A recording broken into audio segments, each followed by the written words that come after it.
My name is Sister Margaret McCabe. I'm a Holy Union sister, and for almost 26 years, I have worked at the Robert N. Daverin Center, one of the 9 jails on Rikers Island. I belong to a group of sisters that are originally teaching congregation, who were founded in northern France right after the French Revolution. I grew up in Astoria and had the Holy Union sisters in school. Somewhere along the line, when I taught 7th and 8th grade students, I began to realize that I had some possibilities of working with those who could possibly be in trouble. I spend a lot of time walking through the corridors and talking to people.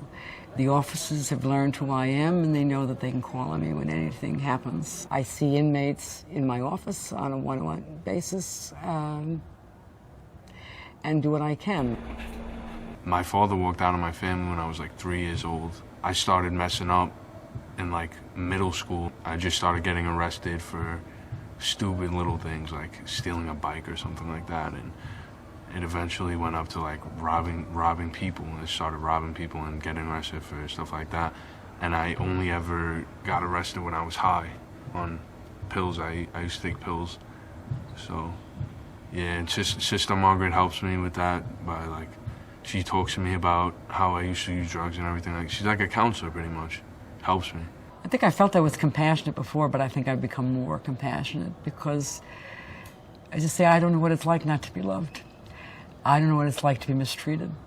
I don't know what it's like to be abandoned. And so while I don't say to the inmate, oh, you know, you robbed somebody, that's okay because your mother beat you, I think I go about it in a way that is not judgmental and try to draw out of them what put them in the situation that they got here, to make them to think back upon their lives. When I first met Sister Margaret, she instantly asked me what was wrong with me, instantly wanted to know like the status of my case, wanted to know about my family, like who did I have backing me up. And when I told her no one, Sister Margaret told me that I could always count on her. Sometimes they will, as I'm getting ready to shake their hands, they will just spontaneously hug me. So that sense that they can feel they can do that I'm touchable and approachable, I think is a very important thing for me as well as them. I feel I also have the responsibility to challenge them to make the future different. Sister Margaret told me that I could do anything I want to do when I get home.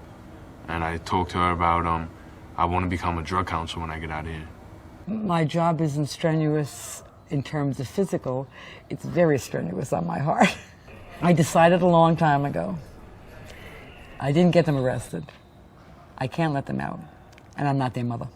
Before I met Sister Margaret, I used to see the world in the sense that I was just living day by day and not caring about what happened in the future. But now that I have God in my life, I see that there's consequences for everything you do, especially if you do bad to other people. This jail houses approximately 1,300 inmates, practically evenly divided between adolescent and adult males. Some have been in foster care. Some have already been in juvenile detention facilities. Some are already institutionalized. I can't undo what's gone on for 16, 17, 18 years. But I know that while they're with me, they feel cared for, they feel accepted, and they feel loved. Good morning, everyone. It's good to have you here today. It's good to be the church, and I been thinking about Christmas coming up, of course, and this may have been mentioned, I don't remember for sure, a couple of things. First of all, we are having communion today. I know that was mentioned. If you don't have your bread and your wine or your grape juice out, you may want to do that before we get to the communion. The other thing is that Christmas Eve, we will be open for worship in person, and we will be online, 4 o'clock and 6 o'clock. So that's very, very important to remember. We hope that all of you can come, but if you can't make it or you don't feel like you should be here, then don't. Join us online. Both of those worship services will be live streamed. So we're looking forward to that. Looking forward to finally having people back in the building again. It's pretty lonely here, and I miss the First Lutheran family. I think all of us miss being with each other. So there's an old story that Barbara Lundblad recounts about this man and his rabbi. And this man goes to his rabbi one day with a question. He says, Rabbi, why is it that in Bible times God appeared to all kinds of people? He just made himself known, he showed himself, and it happens over and over and over again throughout the scriptures. But it doesn't happen anymore. Why is that? And the old rabbi thought for a moment and said, well, I think it's because nowadays we don't look low enough to try to find God. I thought that was a really, really interesting story. We don't look low enough to find God. I think that's true. I think when it comes to looking for God in this world, I think very often we're looking in all the wrong places. So the video I just showed you, Sister Margaret, I believe her last name is McCabe. She's been over 3 decades now working in this prison. And she helps young people, teenagers, adolescents who have been in trouble. And she listens to their stories. She says, my father left me, left us when I was very young. I got in trouble. I started by stealing a bike here or there. Then I got into drugs. And then the stealing turned into robbery. And on it goes. I was abandoned. I was lost. I was by myself. And you know, she says, I always thought I was a compassionate person. But then I got to this place. And I realized some things. It changed me to be here, she said.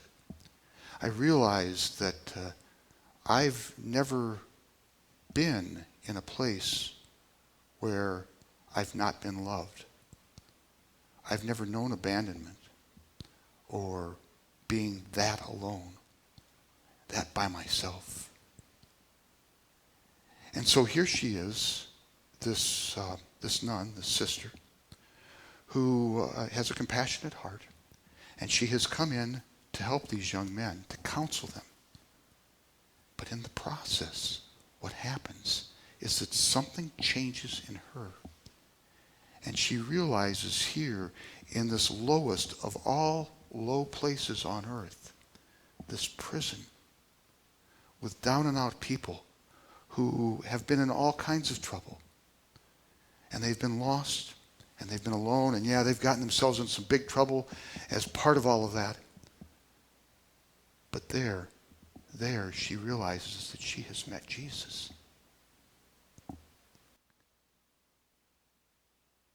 I think about that when I think about the ways that we tend to look for God in our world. And I think we tend to do 2 different things. I think, first of all, what we tend to do when we look for God in this world, we tend to look up. We tend to look at glory. We tend to look at success. We tend to look at people whose lives are right or at least look perfect, and all the corners in their life are perfectly square, and nothing's wrong, and they're at peace, and we look there for God. That's the first thing I think we tend to do. The other thing I think we tend to do is we tend to look for a God who is always in control. I mean, isn't that God all-powerful, all-knowing, all-seeing, creates the universe with a single word? Look through the scriptures, and it's every place. Even the most important story in all the scriptures, the story of the last week of Jesus' life. This is a story that was foretold by prophets hundreds of years before it actually happened. God's in charge, right? And then you get to the story itself. You get to, say, for instance, Palm Sunday. And the donkey is right where it's supposed to be. And everything is exactly as it has been foretold. You go further down the line into the story, and Jesus sends his disciples out to go prepare an upper room that he knows is there. And it's not just a meal, but it's a Passover meal. It's the Lamb of God whose blood is over the doorpost. And the next day, Jesus' blood will be over the doorpost of our lives. And he predicts with absolute perfection that Judas is going to betray him and that Peter is going to deny him. God is in control. At least that's the way it looks to us. That's the way the story is always told to us. It's the way we see God. But what if that isn't the whole story? What if there's a whole portion of the story that we're missing? Because we have this notion that God's always in control. And that maybe the story is not about a God who has everything ordered, like a chess master, who knows exactly what the moves are going to be and when they're going to happen. He's 20 steps ahead of everyone else. What if that isn't what this story's about? What if it is instead a story about a God who loses control? Adam, would you please sing for us?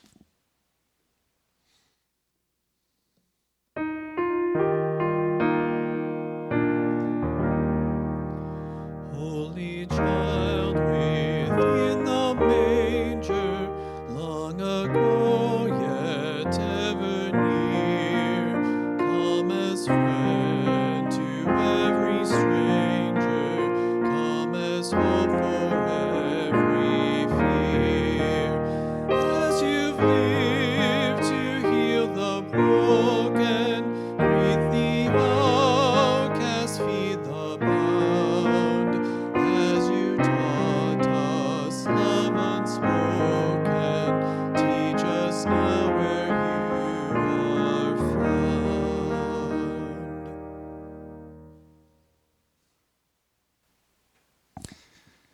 So the lesson for today, the lesson that Shelley just read from Philippians chapter 2.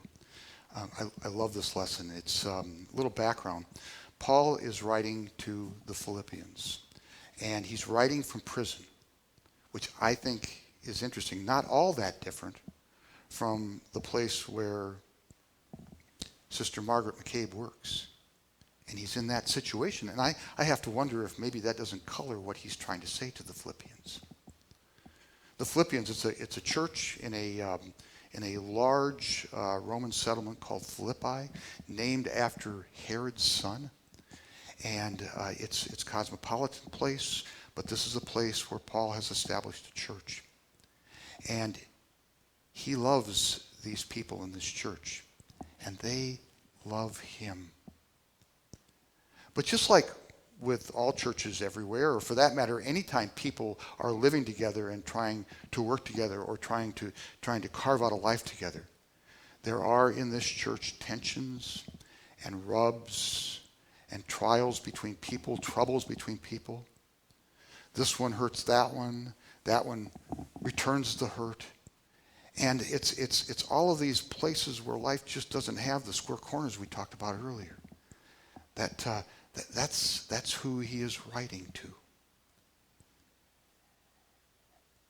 And I think it's really interesting. Let's take a look at the second half of the lesson, verses 6 through 11. Because where do you find God in all that? You find him up here, or do you find him someplace else? 6 through 11. Jesus is with God. He starts high, very high, higher than I can reach, higher than any of us can reach.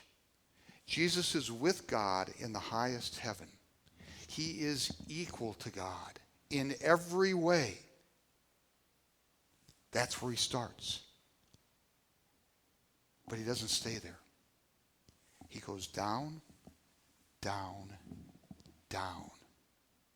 He does not count equality with God something to hold on to. And by the way, these are not Paul's words, not this part at least, these 6 through 11. This is the lyrics to a song that Paul probably learned from the Philippians. And so it starts high up with God in the highest heaven and Jesus there with him, and he is equal to God in every way, and Jesus comes down, down, down, down. Down to the lowest place on earth, to a slave, your slave, my slave. He is solo, but he doesn't stop there. He goes further down and further down and further down. Because he not only takes on death, but he takes on a very specific kind of death. A death reserved only for criminals, prisoners, and slaves. Death on a cross. And it is hard, and it is painful, and it is cruel, and there is suffering. And that's where this God who starts in the highest heaven, this Jesus, comes down to well below anything you and I will ever know.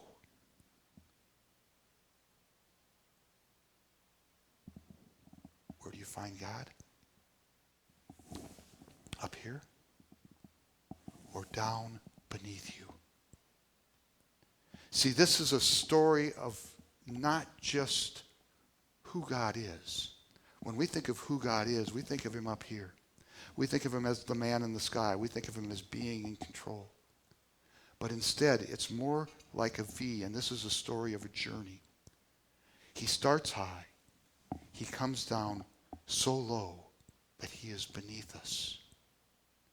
And then he takes that experience of becoming the worst of who we are, knowing us so fully that he is you in your trials and in your troubles and in your hurts and in your pain. And then he takes it back up to God. It forms almost like a V. Starts high, comes down to the lowest low, takes it back up to God, and he shares that experience with God. And the experience of being that human, that low, has changed God himself. Sister Margaret said, I've always been a compassionate person, but until I met these men, until I met Jesus in them, I didn't know what that meant. God did not watch this at arm's length. He does not see you someplace off, far away. He becomes what you become. He knows what it is that you face because he has lived it himself through Jesus. And Jesus brought it back up to God. And God is changed by the experience. He's changed in love because he not only sees you, but he knows inside and out exactly what it is you face. And therefore, end of the lyrics of the song, therefore God exalts him. He doesn't just bring him back up to heaven and call it good. He exalts him because of the journey and because of the way that journey has changed God himself. Let every knee bow, let every tongue confess that Jesus is Lord to the glory of the Father, not high above, but down below. If you want to meet God, you're not going to meet him here. You're going to meet him here. And your experience is taken back up to him so that he is changed and you, the two of you, are connected forever. Now let's circle back. The Philippians, the people that Paul is writing to, those first 5 verses, very important to understand because it's not just the lyrics to a song. Paul uses those lyrics to talk about their very real life together. Because as I said earlier, just like any group of people, any congregation, any family, anything else, there's always tensions, there's always rubs, there's always trials. Somebody always gets hurt. There is loss, there is abandonment, there is trouble. And you know, we naturally have this idea that when we want to see God, we look up. But that's not where God is. We have this idea that the only place in the world we're going to see God is where people are right, where people do the right things, they treat each other the right way, they act in a way and in a manner that is God-like and holy and glorious and right and perfect. But that's not what Paul says. Paul says if you want to see Jesus, see him in the trenches. See him not as life as it should be, but life as it really is. And there you will find him at work. Paul says, have that mind among you, the mind of a servant, the mind of Jesus, who becomes not just your slave, but dies that criminal's death so that he fully knows you. And then you turn to each other in your trials, in your troubles, in your hurts, in all the ways that you have hurt each other and you have been hurt yourself. You turn there. And in the midst of all of that, there is God. And there you are as well. Serving each other the way God has served you. Loving each other the way God has loved you. And no, it's not perfect. And in fact, because it's not perfect, that's why God is there. It's never perfect with humans. But God makes it perfect because he enters into that. And he is there in the midst of it. Even when it hangs out there. And it's unresolved. And it's trial. And it's trouble. And it's painful. He's there. And we face each other in the same way. In the trial, the trouble, and the pain that we have, that we've inflicted on each other, and the pain that's been inflicted on us. And we face each other, and we hear each other.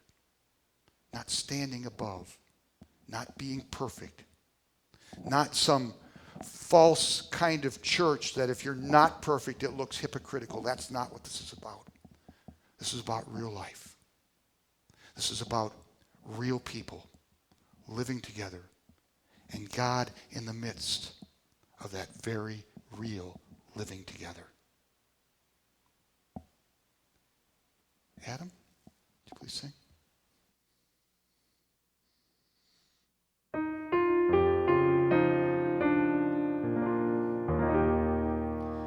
Once again we tell the story of your love for us was shown when the image of your glory or an image like our own. Come and lighten with your wisdom, come and fill us with your grace. May the fire of your compassion kindle every land and ways. So we're in the midst of a sermon series here during Advent, and I think this is the perfect time to be talking about this. It's called 10-4. Maybe you can throw the graphic up there. We have been working for the last several months. A study group and I have been working from the congregation.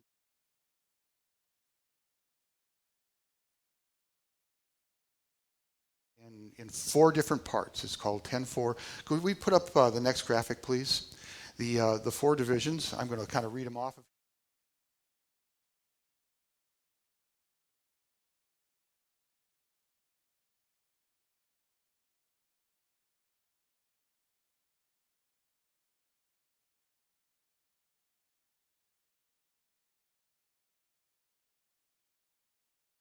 We are those who love others no matter who they are, no matter where they are, no matter what their troubles. We are here to seek the lost and to bring them the message of Jesus Christ and his salvation. Heart reachers, lost seekers. And now this week we're talking about bridge builders. Would you please show the next graphic?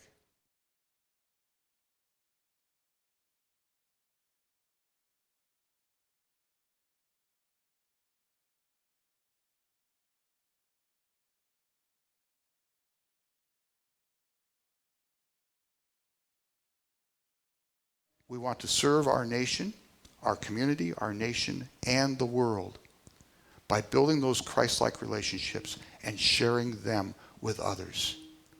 This is so very important because, as you all know, watch the news, look at our communities. We're fragmented. We're separated in very unhealthy ways. Seldom in my lifetime have I seen us this separated, this much animosity, this much, let's call it for what it is. It's almost hatred for each other. And all we can do is stand over the top of each other. And all we can do is say, I'm right and you're wrong, and not see other people's needs, other people's hurts, other people's wounds. I think at the core of all of this is the building of Christ-like relationships. When we bridge build, as we bridge build, the first place that happens is with Jesus Christ himself, who, though he was way up in the highest heaven, though he was equal to God in every way, he did not count that equality as something to hold on to. Out of love, he became lower, a slave to you and to me and to everyone else in this world. And then he goes even lower than that.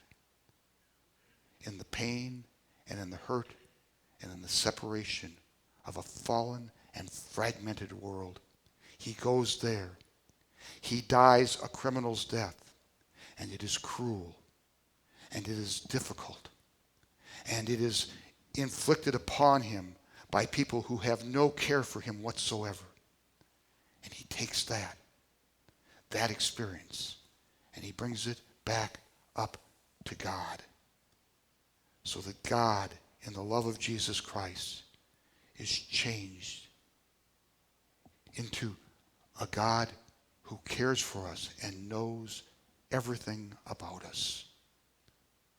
And then we are called, as members of the body of Christ, we are called to be that to each other. To enter into this fragmented world that we have, this world where the only reality is that you're over here and I'm over there, and never will the two meet. Come into this world and go and stand underneath those who are different than us. And that's how the bridge gets built. It's not a bridge over, it's a bridge under. And it stands under. Understanding is just that. It stands under the one who you are separated from. This is, in many ways, the most important part of our 10-year plan. Oh, it's all important. It's important to seek the lost. It's important to love the people around us. But now more than ever, our nation, our world, needs to find ways back to each other, to build bridges. And it starts with the mind of Christ. Have this mind among you. Be mindful of each other. Not a noun, a verb. Be mindful of each other. God didn't stay in his heaven. He came down low. You do not stay in your place, isolated from everyone else. Go, stand under, understand. Build bridges the way Christ has built bridges to you. Over the course of the next few months, you're going to be hearing much more about this and all four of these directions. But for now, I ask you to go to the people that you live with every day and find new ways to understand them, to care for them, to love them. Amen.